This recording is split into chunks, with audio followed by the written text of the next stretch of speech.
Tonight we're talking to St Albans City manager Ian Allinson at another windswept evening at Clarence Park, where the Saints have recorded a second home win in 4 days and a second clean sheet and a league double over bottom of the table Weston-super-Mare.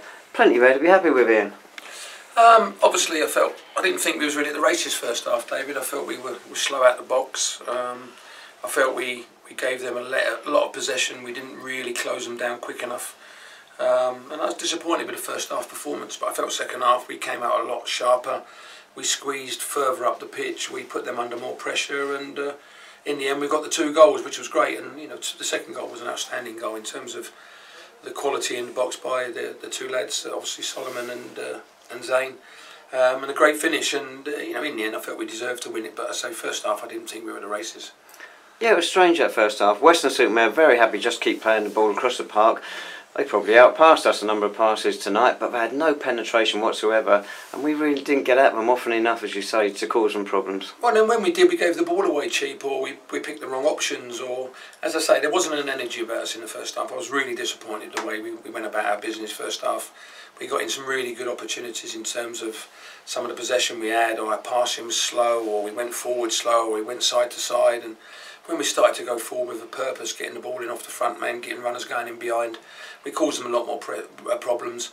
And then they got deeper and deeper and deeper, which allowed us to go and cause them some problems. I think we got a bit fortunate with the first goal that took a deflection, but as I say, the second goal really sealed it for us. But as I say, a lot better second half. We had a purpose about us. You know, we had something to go and play for, and that was my question at half time. You know, we've had a long season so far, and we've put ourselves in and around things, and you know, I could see the players just throwing it all down the drain with a sloppy 90 minutes. But you know, I say fortunate or unfortunate.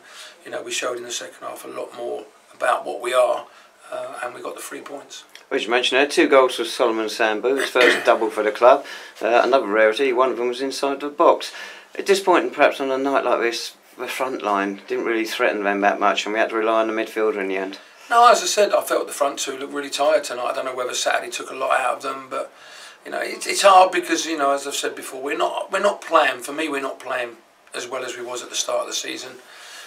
We're going from front to back a little bit too quick, and we're relying on the front 2 to win a lot of headers or compete for a lot of stuff and second balls. And as I say, you know, we looked a little bit tired in that area tonight. So you know, we'll have to look at doing some sharp work on Thursday in training, lots of finishing for them, and hopefully we can get them back on track by the weekend.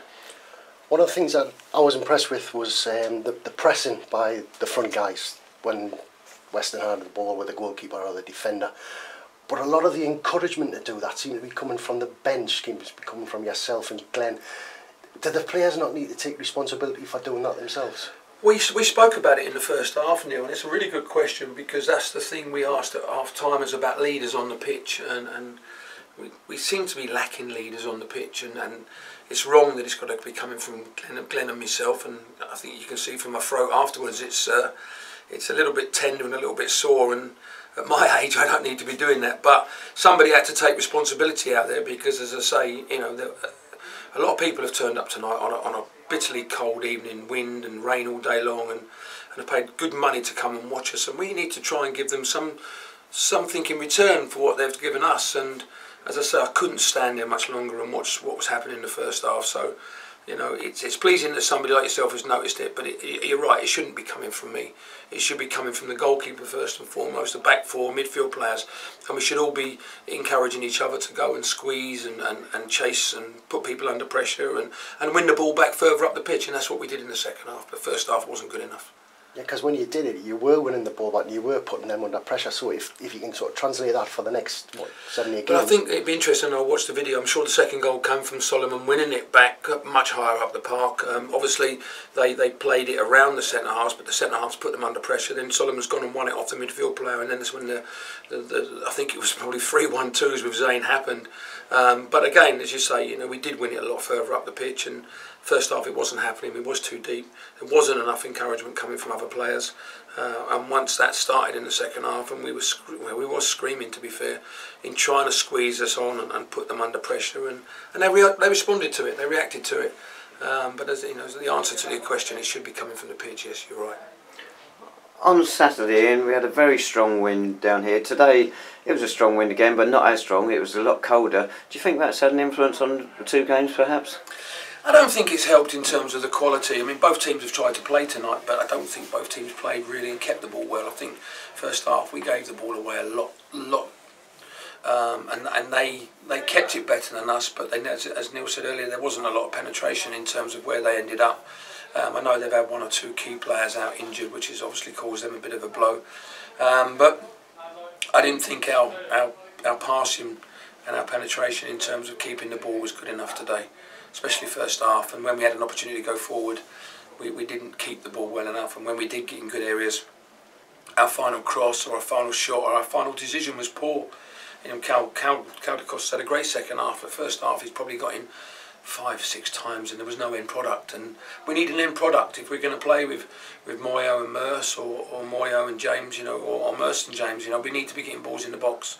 You know, James Ewington's come here after scoring 80 odd goals in less than 10 months, and at the moment he's not had a sniff on goal, and so we have to understand why in terms of the quality we're putting in and around the box, in terms of the balls we're putting in behind teams, and at the moment we don't seem to be putting that much quality in.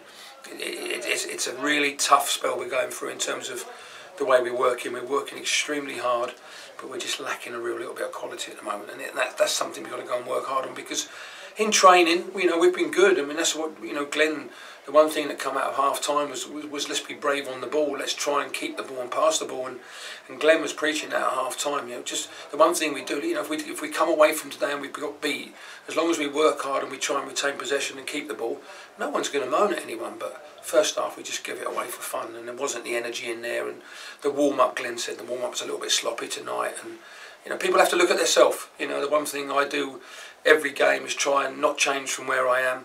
I try and respect all of the opposition who we're playing, whether it'll be the top team or the bottom team, and you have to respect them, because this league, and I've said it a lot in this league, any team's capable of beating anybody on the day, as we see 2 weeks ago when Western Superman went to Torquay and won 2-1. So we respect the opposition, and as I say, certainly Glenn and myself, we'll talk Sunday night, we talked last night, we put a plan together in terms of what we had to do tonight. We just changed it slightly in terms of putting James back on the bench. I think it's been a real tough spell in terms of coming into a team that's not playing particularly well, but working extremely hard. And you know, as I say, you know, we've brought a goal scorer in. We've got to give him opportunities to go and do it. But you know, we have to respect everybody, and I'm not sure if we really respected Western in terms of the players in the first 45 minutes. Following that recent run of 3 successive 2-2 draws, you said you wanted some clean sheets to win by 1 goal if we had to. Well, we've achieved that. 1-0 against Dulwich, 2-0 against Weston-super-Mare tonight. It's a foundation to take with us to Wiltshire when we go to face Chippenham Town on Saturday. Yes, because that, you know, that'll be tough, and we're going to have to dig deep in there, because you know they're a good side. You know, they play the slope really well at their place. And you know, they're still in and around it, and they know if they beat us, they'll pull themselves back in where we are. So, you know, we've got to go there and be brave. But you know, as I say, we've got to go there and just, for me, just be on the front foot from the first minute, not after 45 minutes, and pick up from what we've picked up over the last sort of 5 or 6 games. Because yeah, they were 2-2 draws, but that was tough places going to Wealdstone and Welling. You know, and scoring in the last minute against Truro here, which what we had to do. We showed great character, and as I said, the players have been outstanding in terms of the commitment they've put in, but we need to be a little bit better in terms of quality on the ball, possession of the ball, and as I say, we just need to just make sure we're ready for a fight in the first minute, not in the 46th minute. Any chance of Clovis Camjo being back in the squad Saturday? He's making good progress, so hopefully Thursday night he might join in complete training session. As long as he doesn't break down, then he'll be back in for contention on Saturday. Quite a few players went down tonight. Any injuries in there? We've got 1 or 2 little niggles. I think Tom Bender's struggling, just got a challenge in the first half, and I think Lewis Knight got a knock to the knee late on, and it looks like David Hayes broke one of his fingers. If you look at the size of his fingers, it looks like he's broken a leg for the size of his fingers. So, but hopefully, you know, he can go to hospital and have it strapped up. It shouldn't be too bad. It's something they probably just put him in a splint, and he should be okay to play on Saturday.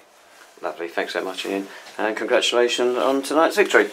Right, so next in action then on Saturday, that's the 16th of March, when we're down in Wiltshire, as we said earlier, away to Chippenham Town. Kick-off at Harden Jewish Park in National League South is at 3 p.m.